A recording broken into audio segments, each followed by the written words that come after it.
Alright, so we're going to make a beef dish. What you're going to need is 1 pound of lean ground beef.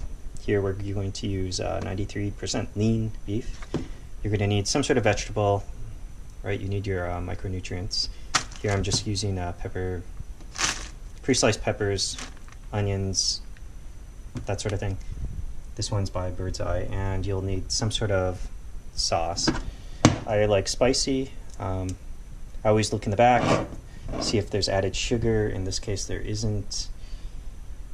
And this one's pretty low carb, as you can see. I hope. Yeah, okay. And serving. So what we're going to do is brown the beef, warm up the vegetables. I used to do it on the stovetop using just water, right, and just heating it up so that I could cook the beef and warm up the vegetables separately. Now I learned that my microwave has a defrost setting or a thaw setting specifically for vegetables, so I just put it on a plate and I use that setting. After we brown the beef, we're going to stir in the sauce, put in the vegetables, and let it simmer, and use the heat to reduce the sauce a little bit to thicken it. And that should be it, and we'll just plate that, and that's what we're going to do. So I'll check back when we start browning. Alright, so I have the veggies on a plate. Here's the setting on the... Jesus, can't see that, can you? But that's the setting on the microwave, frozen vegetables. What it does, it has a little temperature sensor on the roof of the, well, they depict it as being on the roof. It uses the sensor to slowly and gradually heat up the vegetables so they don't, you know, burn, fry, whatever you want to call it. So I'm going to put that in there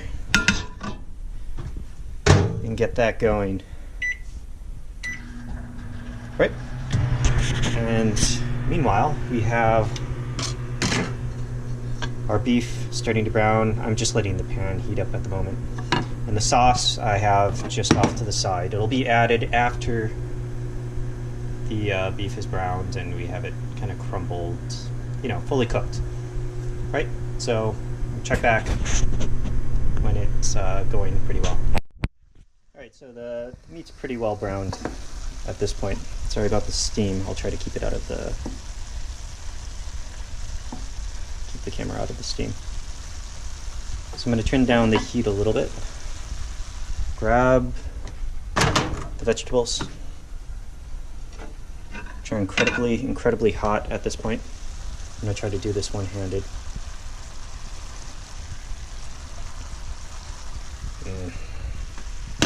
Well, I'm the only one who's going to be eating this, so that's okay. Alright, we'll mix the vegetables up.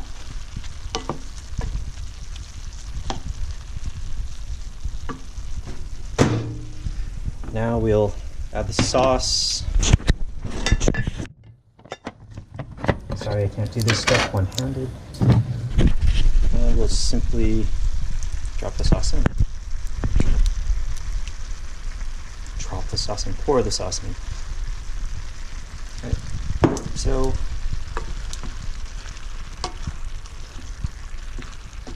mix it thoroughly.